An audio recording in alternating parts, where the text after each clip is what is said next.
হাতের থেকে চিরুনি পড়ে গেছে। ফেরাউনের কোনো নিজস্ব মেয়ে ছিল না, ওর একটা পালক মেয়ে ছিল। পালক মেয়ে যে পিছে দাঁড়ানো ছিল এটা ওই কৃতদাসীর জানা ছিল না। তো চিরুনি উঠাইতেছিল বিইসমি রব্বিল আলামিন, সমগ্র জগতের রবের নামে উঠাইলাম। মেয়ে ছুটা ঈশা জিজ্ঞাসা করছে, কোন রবের নাম নিলি? আমার বাবা কি বড় খোদা না? তো বলছে কখনো না।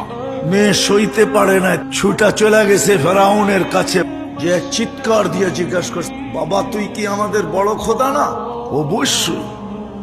তো মেয়ে বলতেছিল, আমাদের কৃতদাসী খবর দিছে আমাদের নাকি একজন রব আছে, তুমি নাকি 2 নম্বর।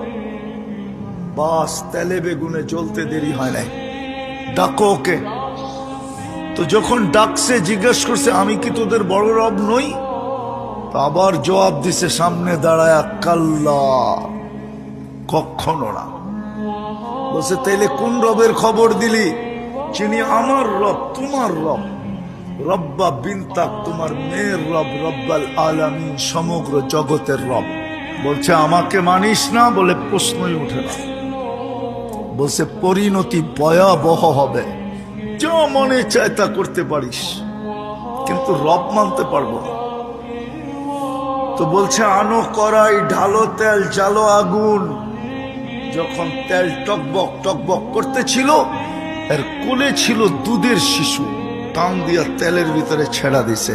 হাড্ডি আলাদা, মাংস আলাদা, রু করে উঠতে উঠতে চিৎকার দিতেছিল, মা ফেরাউন সামনে বিদায়, ভয় পাইস না, আমার বিচ্ছেদে দুঃখিত হইস না, তুই হকের উপরে আসিস। মা একটু পরেই জান্নাতে আমরা মিলিত হব। ফেরাউন বলছে মেনা নাও মাকে। বলছে প্রশ্নই ওঠে না। দ্বিতীয় মেয়ে ছিল 6-7 বছরের, তাকেও তেলের ভিতরে ঢেলা দিছে। রু আলাদা, হাড্ডি আলাদা, মাংস আলাদা, টকবগে তেলের ভিতরে। তার রুও চিৎকার দিতে দিতে উঠতেছিল, মা ভয় পাইস না, ফেরাউন সামনে বিদায়, সত্যের থেকে সরে যাস না, আমাদের বিচ্ছেদে দুঃখিত হোস না, তুই হকের উপরে আসিস। মা সময়ের ব্যাপার, একটু পরেই আমরা জান্নাতে একত্রিত হব।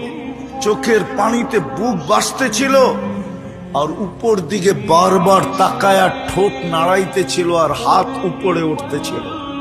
তুমি নারাজ হয় না। এরকম কুঠি ফেরাউন নারাজ হয়ে যায়, আমার কিছু আসে যায় না। তুমি নারাজ হয়ে গেলে দুনিয়াও যাবে, আখেরাতও যাবে। বলছে তোমার পালা। বলছে বিলকুল প্রস্তুত। বলছে কোনো আশা? বলে আমারও যখন রু বাহির হয়ে যাবে,